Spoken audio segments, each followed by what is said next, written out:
Bien, ya a esta hora de la tarde precisamente nos acompañan los congresistas Johnny Lezcano de Acción Popular y Virgilio Acuña de Solidaridad Nacional para comentar lo que implica concretamente para la gente y en el ámbito político podríamos llamar retroceso del gobierno. No sé, esa es la primera pregunta que les quiero plantear, señores.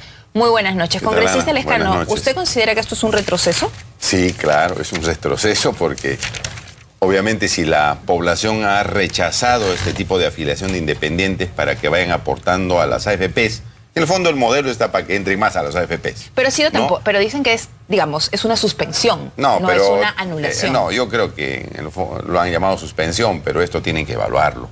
Y digo que tienen que evaluarlo porque, en primer lugar, ha sido rechazada esta afiliación de independientes, en primer lugar, de forma masiva. Y en segundo lugar, porque el primer paso que dieron con la ley también ha sido rechazado. El 74% se ha quedado en el sistema anterior. No funcionó el cambio de las comisiones. La ley no ha funcionado. Entonces, esta suspensión, entre comillas, es prácticamente para que el gobierno haga una evaluación total. Y esa suspensión seguramente va a durar el tiempo que se haga evaluación y ver los cambios fundamentales, no solamente al tema de los independientes, sino al modelo integral de las AFPs, que es un total fracaso. O sea, ¿a usted le parece que toda esta reforma en general... Eso se tiene que revisar, porque es un mamarracho que no sirve para nada. Bueno, pero nosotros a la hora que uno justamente revisa cómo se aprobó la reforma, también se aprobó una serie de irregularidades atropellando a la gente, atropellando a la gente. Exonerando con 4 firmas de voceros, ganando por un solo voto en la comisión permanente y desesperados sacan la ley. Y eso pasa cuando hay grupos económicos que tienen interés en esto. No nos miremos la suerte entre gitanos. Sabemos los políticos por qué hacen esto y de esa manera. Es porque hay intereses económicos que empujaron esto y que creo que todos los que han promovido esta ley debían pedirle disculpas al país y a los millones de afiliados de las AFPs. Congresista Acuña, ¿usted siente que el gobierno está retrocediendo, como dice el señor Lezcano? ¿Por qué? Yo creo que el gobierno, además de retroceder, está dando una mala señal como modelo de gestión. O sea, un gobierno o un funcionario tiene que ser firme en sus decisiones. Nosotros estuvimos la semana pasada con el ministro de Economía en la Comisión de Economía y yo le pregunté al ministro, ¿este proyecto de ley, esta ley, ante el reclamo de la población, se va a mejorar, se va a postergar o va a continuar? Y el ministro fue tajante en decir de que este proyecto la ley va a continuar y que se va a aplicar la ley. Incluso dijo inclusive que podría mejorar la comunicación. Entonces, ¿qué mensaje le hace tenía claro que había que mejorar eso? Muy claro el ministro hace 4 días y ahora viene el primer ministro y dice, no, vamos a suspender. Por eso le preguntaba, ¿cree usted que esto es una reacción para la popularidad más que un tema, digamos, en el sentido que dice el señor Lezcano, que se ha reconocido? Por una falta de análisis, el gobierno siempre toma decisiones y cuando se da cuenta que la población no está de acuerdo, da un paso al costado. Y eso me parece muy mal porque genera una señal de desconfianza y de incertidumbre en la población y sobre todo en la gente que invierte, porque estas señales no se quedan solo acá, estas señales se transfieren a todo el planeta. Fíjese que lo que usted nos dice justamente en ese sentido es importantísimo. Si usted hace 4 días ha visto y le ha preguntado al ministro de Economía la firmeza con la que esto, digamos, procedía, yo acabo de leer que la superintendencia había dicho que no, que esto podía recién para marzo. Entonces ha sido el ministro el que ha dicho esto va. Por supuesto y desde agosto, desde agosto. Y el compromiso ha sido de mejorar la comunicación para que la población se entere más. Pero mire, a los 4 días viene el primer ministro y dice... Es que las cosas se hacen al revés. Pues primero se hace la comunicación y después se ejecuta la ley para que el independiente, el trabajador, elija o me voy a la AFP o me voy a la ONP. Pero estos señores sacaron la resolución de la superintendencia, porque es la resolución de la superintendencia la que causa el problema. Ellos dicen, 26 de julio, señor, todos a partir del 1 de agosto aportan. Nadie se enteró. Se enteraron los trabajadores cuando ya les mocharon en su retiro de honorarios. Acá hay otra preocupación de fondo. El congresista Víctor Andrés García Belaunde, que estuvo aquí hace unos días, habló claramente de que él sostiene que podría haber un pacto con la chilena Habitat, que es algo así como, me bajas la comisión y yo te endoso tantos independientes para que no pierdas la plata, más o menos así. Yo creo que es el resultado de la reforma. vieron que 74% se quedó en el sistema anterior y 26% entonces solamente pasó para compensar, le pusieron los independientes. De ahí la obligatoriedad, diría usted. Así es, yo creo que es así. O sea, igual estaría la figura de la compensación. Bueno, o sea, Hábitat no pierde ni por acá ni por allá. El Hábitat y las demás. Finalmente, como concepto es un buen concepto porque creo que vale la pena a la población trabajadora, vale la pena a los jóvenes, a esta gente que está entre 25 y 40 años, enseñarles a ahorrar, porque es uno de los conceptos que falta en el Perú. El concepto está bueno, lo que está mal es el procedimiento y la forma como aplican la ley, que no es solo en esta ley. Desafortunadamente el gobierno, aprovechando que tiene una bancada mayoritaria, inclusive con la presión del Ejecutivo, aprueban leyes que luego tienen que retroceder. Ahora, pero como concepto, le digo, me parece muy bien que a todos los peruanos, inclusive desde niños, debe enseñarle a ahorrar, porque la única manera de salir adelante cuando tienes el concepto cultura del ahorro previsional. ¿Usted está de acuerdo con ese concepto, congresista Lescano? Yo creo que sí, pero cuando la gente gane lo suficiente. O sea, por ejemplo, puedes ahorrar cuando te sobra un poquito. Pero justamente en el programa... Pero una persona que te gana 750 soles... Claro, le mochas ahí parte importante. ¿Y tú crees que no va a poder ahorrar a siquiera porque no cubre su canasta Pero, por ejemplo, familiar, en el programa anterior, el congresista González Izquierdo, el economista González Izquierdo decía que en el año 92, cuando entró la aportación a las AFP, se hizo una subida de sueldo para que, del 10%, que era lo que se retraía, para que los sueldos más o menos queden. Digamos, no sé si eso exactamente se podrá aplicar aquí, porque estamos hablando de independientes, pero algo así, ¿no? Incentivos. Como no hay subida de precio, de sueldos, que parte pague el trabajador y parte pague el empleador. Eso es como se hace, podría ser, pero no lo hicieron así, cosa que el trabajador se ve convencido, ¿no? Incentivado para ir a hacer su afiliación. Otra cosa que también he podido informarme es que en otros países donde se quiere hacer esto, siempre está, ¿no es cierto?, el dilema de cómo obligo a la gente a aportar en un clima en el que la gente odia pagar impuestos, siente que no confía en una AFP. Entonces se llega a un punto medio que es, vamos a estudiar cuánto es lo que le puedo yo recortar a la gente para que pueda tener una pensión como el último sueldo que tiene, más o menos así. ¿Por qué cree usted que esto no se ha hecho? Ese es el concepto que debe aplicarse siempre. Uno, cuando va a gobernar, debe gobernar con la gente, preguntando, consultando y analizando, y no tomar decisiones sobre la gente. Creo que no se ha hecho esa consulta porque este gobierno no sabe, el ministerio no sabe gobernar. Si supiera gobernar, no tuvieron estos problemas de incertidumbres. Y no es la primera vez que el gobierno da marcha atrás en alguna cosa, ¿no? Es decir, cuando fue lo de la ley Servir también la metieron al caballo y tuvieron que retraerla un poquito porque hubo el mismo tema de las comisiones, no sé si recuerda. Claro, el tema de las comisiones, para ver si pagaban a flujo o por saldo, le dieron poco tiempo a los afiliados en las AFPs. Dijeron, no, un mes y aquí nomás. Y tuvieron que retroceder porque habían tantas colas que era imposible terminar ese pero mes. Me refiero, varios retrocesos. Y retrocedieron, tuvieron que dar 2 meses más, creo, o un mes más, ¿no es cierto? Y a pesar de eso, les salió el tiro por la culata porque gran mayoría no se ha ido con el nuevo sistema. Ahora, congresista, ¿qué es lo que la gente está preguntando mucho por el Twitter? ¿Qué pasa con los que ya aportaron? ¿Qué pasa con esa plata? Yo creo que se le tiene que devolver porque esta es una afiliación forzada, sin información, sin comunicación, que tiene que ser anulada. Pronto el trabajador se ha visto que está en una AFP. Pero la ley, tengo entendido que la ley no es retroactiva. Acabo de leer al laboralista No, está bien. No, es que esto no quiere decir que sea retroactiva. Las cosas se hicieron mal. Y las cosas que se hicieron mal, perjudicando en sus pensiones a los ciudadanos, se tienen que anular. Eso no quiere decir que sea retroactiva. O sea, pero usted hay que devolver. Se anula una cosa mal hecha. Claro, tiene que devolver, pero el daño ya está hecho. La gente que ha tenido que formar cola, la gente que ha tenido que buscaría, ya está hecho. Y esos daños son previsibles. Yo entiendo que el gobierno tiene que dar muchas normas y muchas leyes que permitan reformar el Estado, un Estado que es muy lento, muy pasivo, muy antiguo, pero al gobierno le falta una capacidad de comunicación, una capacidad de difusión, le falta una capacidad de convencimiento de la población. Eso, ¿no? Ahora, ¿cómo convencer a la gente de que ella misma quiera aportar? Para eso es importante que primero se entiendan entre ministros. Porque el ministro de Economía dice una cosa y viene el primer ministro y otra cosa. Que se entienda entre ministros y su parlamentario, que también hay un desentendimiento. Si logramos ver un entendimiento, yo creo que el país tiene que seguir creciendo y recibir el apoyo de tantos otros congresistas que queremos que el país siga para adelante, ¿no? Yo creo que más allá del convencimiento, porque la gente no es tonta, ¿no? La gente ve que no es esa ley a favor de ellos, sino a favor de los grupos económicos. Ese es el problema fundamental. En el Perú hay un vicio que hace que los contratos o los pactos de este tipo sean a favor de grupos económicos, no a favor de la gente. Ese es el gran problema.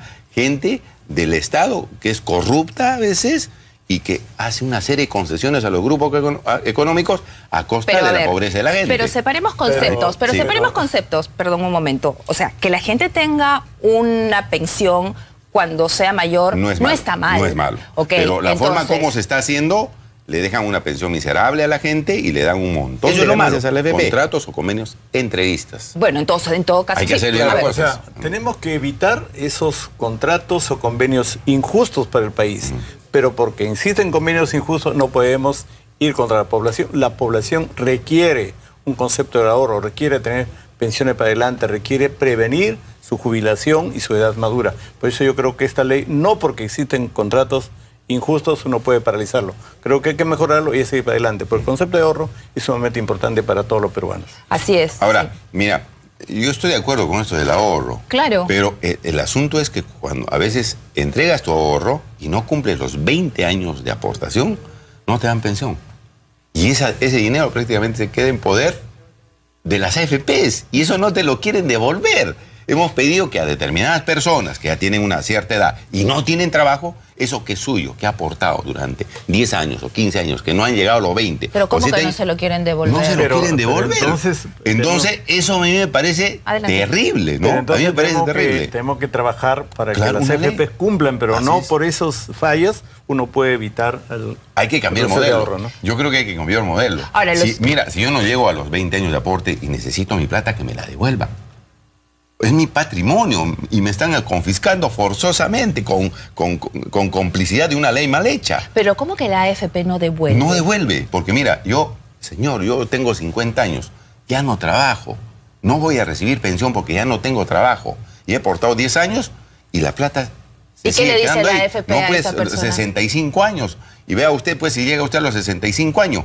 Hemos sacado una ley de jubilación anticipada que solamente le devuelven el 50% y no el 100%. Se le debía devolver a esa gente. Pero entonces acá el tema de fondo, entonces, ¿cuál hay es? Cosas, la cual es que si ves que se está ahorrando, pero finalmente esa persona no va a tener pensión, que se le devuelva su dinero para que pueda vivir con ese aporte que ha hecho y que no ha llegado a pensión. Perdón, Johnny, pero yo no comparto la idea que las AFPs no devuelven el dinero. No devuelven, yo creo, pero en todo caso hay que presionar porque devuelvan. Claro, hacer una ley para que devuelvan. Pero perdón, cuando uno se inscribe a una AFP, a uno le explican los términos, uno firma un contrato y esos son los términos por los cuales se ha aceptado que esas AFPs vengan porque se supone que manejan nuestros fondos de la mejor manera para tener nosotros una pensión cuando estamos mayores. Pero a veces te quedas sin trabajo.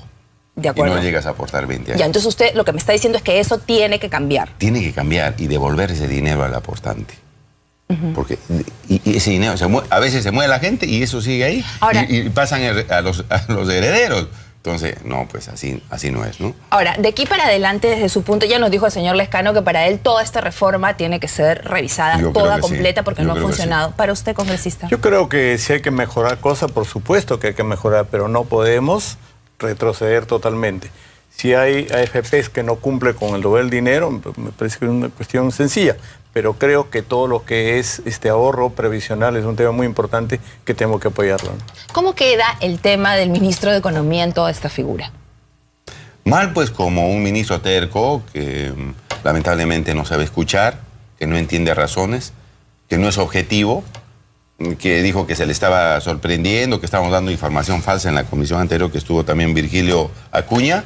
Dijo ahí que no, que todo era mentira y finalmente sale su primer ministro y le dice, no, aquí hay cosas que arreglar y hay que suspender esta medida. De tal manera que me parece que ha demostrado falta de objetividad para resolver los problemas. Bueno, las cosas no están bien con el ministro de Economía desde hace tiempo. Vamos a hacer una pausa porque justamente acaba de terminar el diálogo con su grupo político congresista. Ahí se encuentra Cintia Garreta. Cintia, adelante. Aquí está, Ana, buenas noches. Y como tú lo has dicho, en estos momentos se viene desarrollando una conferencia de prensa en la que está hablando el presidente del Consejo de Ministros, Juan Jiménez, acompañado de todos los dos líderes, la dirigencia de Solidaridad Nacional, luego de terminar más de 3 horas de reunión, que ha dicho que ha sido muy fructífera. Escuchemos sus declaraciones. Las palabras del presidente del Consejo de Ministros, Juan Jiménez Mayor, quien ha recibido esta tarde al presidente del partido político Solidaridad Nacional y a los integrantes, una delegación bastante nutrida que también ha participado de esta cita que se ha prolongado por aproximadamente 3 horas buenas noches y media. Con todos. Quiero decirles que ha sido una reunión, como bien lo ha señalado el primer ministro, sumamente interesante y positiva. Quiero decirles que esto para mí es una nueva manera de entender la política. Yo entendí siempre la política como la posibilidad de hacer, de construir, no de buscar distancias ni intercambiar insultos. 1. 2. Esta reunión obedece justamente a esos conceptos. Es decir, acá no hay pacto, no hay repartijas, no hay cosa por el estilo, y eso que quede claro. Solidaridad Nacional viene acá a conversar, a dialogar, porque las personas, cuando depositaron su voto, llámese en uno u otro partido, nos dieron justamente el encargo de hacer un país más vivible, de hacer un país con mayores oportunidades, de hacer un país con mayor calidad de vida, de hacer un país que supere la pobreza y que apunte hacia el futuro. Y entonces, desde esa perspectiva, nadie de nosotros puede negar su concurso a dar las ideas que tiene al respecto. Ahí hemos tratado distintos puntos. Voy a conversar de algunos puntos que creo que son importantes, desde el punto de vista de confianza en la economía del país. La economía del país se sustenta prácticamente sobre 4 puntos fundamentales, ¿no es cierto? Aspecto político, estabilidad económica, estabilidad social y estabilidad jurídica. Pero el fundamental es la estabilidad política, porque simplemente si no hay estabilidad política usted puede cambiar las normas y en consecuencia cambiar el modelo, puede cambiar o crear una sensación de desgobierno, puede crear también una agitación social. Y entonces los actores políticos que andan intercambiando distintos adjetivos que no vale la pena repetir, creo que deberíamos más bien trocarlos en proposiciones positivas y decir y empujar el país hacia ese destino y hacia ese encargo que nos dio toda la población, sin mezquindad política y dejando de lado el insulto. Lo hemos hecho en toda nuestra trayectoria política. El país necesita entonces confianza. Los actores políticos debemos darle confianza para el crecimiento y seguir dentro de un modelo económico que nos está dando resultados. Eso es fundamental. Y este modelo económico y este crecimiento se está dando fundamentalmente por la inversión privada. Y la inversión privada es la que nosotros debemos promover. Y simplemente si usted ve los indicadores de generación de empleo, está dado por la empresa privada altamente. La empresa privada provee además, o sea, de la generación de trabajo, de empleo, provee los recursos al Estado, vía impuestos, para que pueda utilizar todos los programas sociales, para que pueda trabajar sobre la seguridad pública. Y esos son 2 temas que a mí me importan y que le importan a la población. Nos interesa mucho la seguridad pública. La seguridad pública está en una crisis, hay un momento difícil, hay una percepción también difícil. Ahí hemos conversado de distintos aspectos. Felicitamos que hayan traído patrulleros, muy bien, se necesitaban patrulleros. Pero los patrulleros, ¿es lo mejor, lo más adecuado? Es una pregunta que siempre tenemos que hacernos en la toma de cualquier decisión. ¿Por qué, por ejemplo, no mejor más motos y patrulleros que las acompañen? Vamos a poner un ejemplo muy rápidamente, a riesgo de extenderme. Acá no tenemos grandes vías de velocidad, y si las tenemos están congestionadas por el tráfico.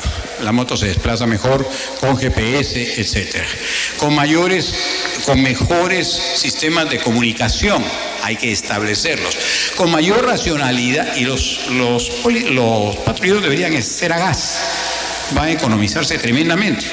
Y recordémonos el éxito del gas, como que cambiamos el patrón de consumo. El metropolitano es el primer metropolitano hecho en el mundo a gas. Y ahí están funcionando exitosamente y con costos más baratos y evitando sustracciones, y tendríamos recursos que los aplicaríamos mejor. Darle la racionalidad a las comisarías. Las comisarías, por ejemplo, hay un sitio que hay muchas congestionadas y otras no. Hay que darle mayor eficiencia a las mismas y una mejor y una racional distribución.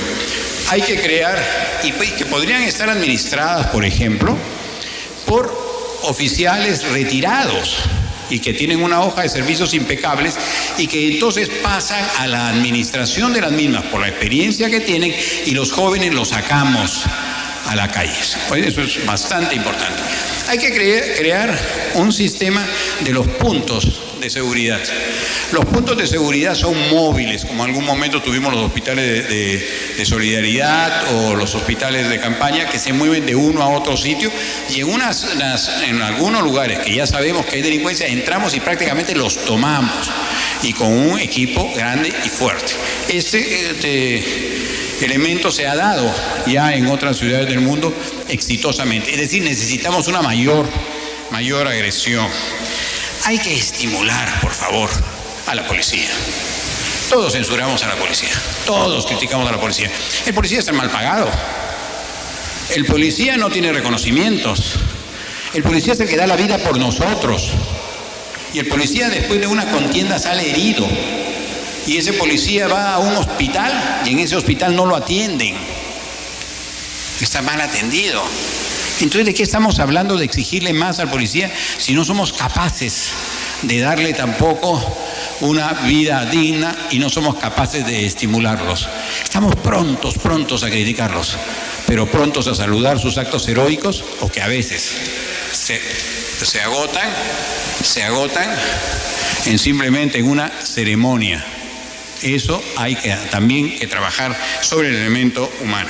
Sería muy largo seguir. Hay que trabajar desde la prevención, entonces, de la persecución del delito, de la sanción a través del Poder Judicial y también de la ejecución de la sanción a través del INPE.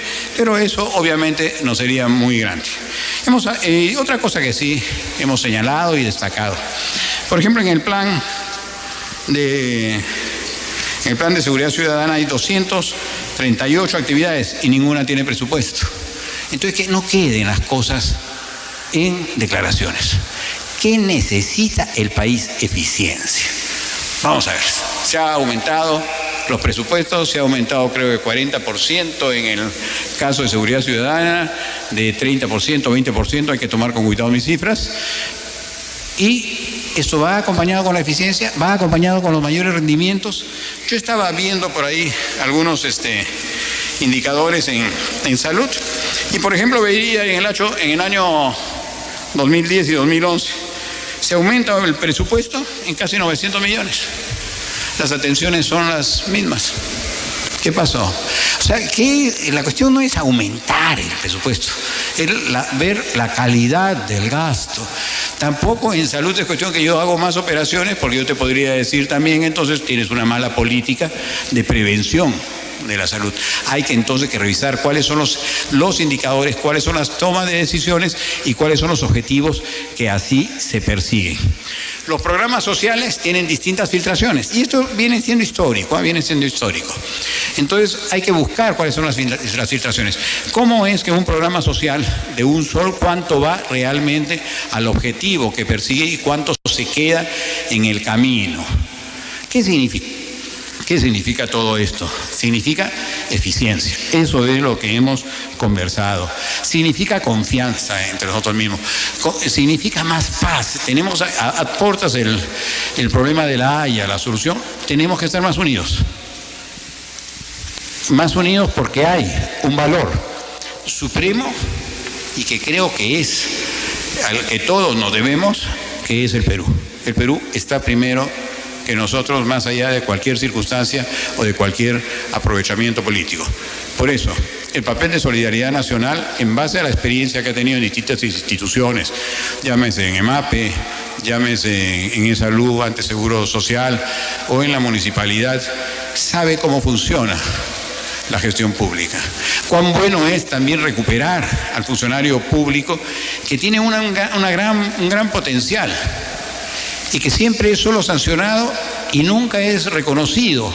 Entonces, ¿de qué estamos hablando? ¿Cuánto estimulamos a nosotros a ser mejores? Todo el día estamos haciendo acusaciones, etcétera, y sin embargo nunca estamos diciendo y haciendo reconocimientos. ¿Cuántas cosas cambiarían si en algún momento los peruanos somos más unidos? Trabajamos con visión de futuro, trabajamos con distintos objetivos mucho más allá del objetivo mediático de cómo salgo mañana en la foto, sino por qué no pensamos en la gran foto del futuro de un país grande, de un país de éxito, con un país de ganadores, con un país de triunfadores. Esa es nuestra aspiración y eso es también por qué estamos acá nosotros, por qué está el Sol de Solidaridad Nacional. Muchas gracias. Bueno, nos hemos quedado boquiabiertos. Tengo que preguntar al congresista Acuña, y este despliegue de locuacidad lo hemos buscado para entrevistarlo por meses. No quiere, solo da entrevista a sus amigos, 2 gatos entre la prensa. ¿Qué es esto? ¿Una candidatura? No, bueno, es el... Parece, disculpe, con todo respeto, que tiene derecho, pero... Yo me quedo con 2 o 3 palabras importantes, doctor Castañeda. Primero, la construcción de confianza y la calidad de eficiencia que tiene que tener el gobierno para administrar los estados. Creo que en el caso de Solidaridad hemos demostrado siempre la capacidad de eficiencia que tenemos en administrar los recursos. Y lo que acaba de transmitir doctor Castañeda es eso. Construir confianza y ser eficientes. Un gobierno para que pueda ser creíble, un gobierno para que pueda resolver los problemas, un gobierno para que atienda a estos millones de peruanos que muchas veces están atendidos, tiene que ser sumamente eficiente. Y en ese caso yo particularmente creo que un tema importante actualmente es el tema de la ley de presupuesto, que empiece a discutirse mañana y termine en diciembre. Ojalá este gobierno pueda aplicar bien los recursos. Ojalá este gobierno pueda estar mirando a la sierra, a la selva, a los pueblos del Ande, al sur, a esa gente que por una frazada lucha. Ojalá este gobierno, la ley de presupuesto de este año, pueda atender toda la necesidad de los pueblos. Bueno, el día jueves van a ver el presupuesto justamente, ¿no? En el Congreso. Mañana lo exponen. Mañana lo exponen.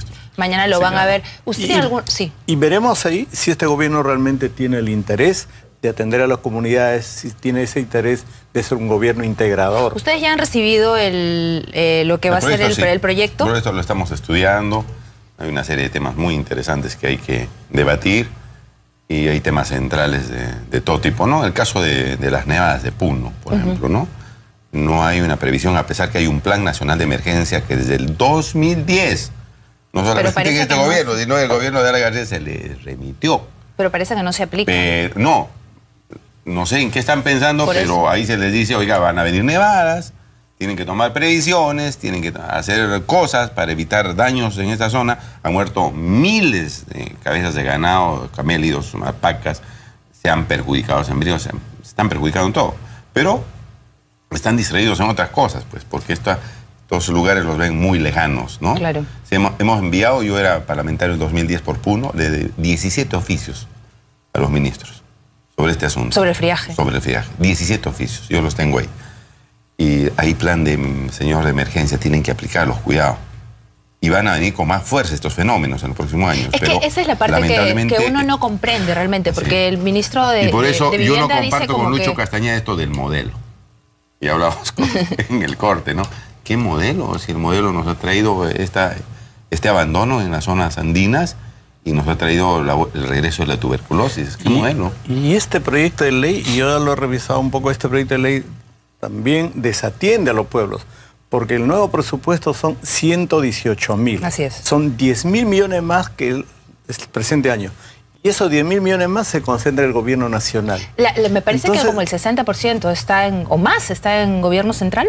¿Han podido ver la proporción? Para ser más claros, el presupuesto se ha incrementado 10.000 millones, pero esos 10.000 de incremento han ido al gobierno nacional. No está yendo ni a las regiones ni al gobierno local. Es más, en las regiones le quitan 1.200 millones de soles. Entonces el presupuesto se hace más centralista, es un presupuesto más limeño que un presupuesto de los pueblos, que es lo que más necesitan.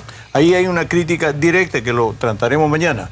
Porque si el presupuesto se incrementa, lo lógico es pues que atiendan a los pueblos y no se concentren más en Lima. Pero también pedirle a los presidentes regionales que ejecuten sus presupuestos, porque hay unos que no gastan en nada, claro, no tienen visión de qué hacer en sus regiones, ¿no? Entonces está bien apoyar a las regiones, pero exigirles a los presidentes regionales, o ayudarlos, yo creo, porque algunos no tienen claro qué obras hacer, yo creo que apoyarlos en claro, eso es importante, no porque no gastan tú debes reducir el presupuesto.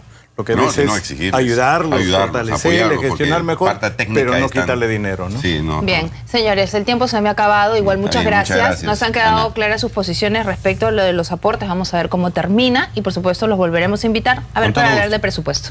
Muchas gracias a ambos. Pausa y al volver tenemos información desde La Videna, donde hoy entrenó la selección de fútbol. Volvemos.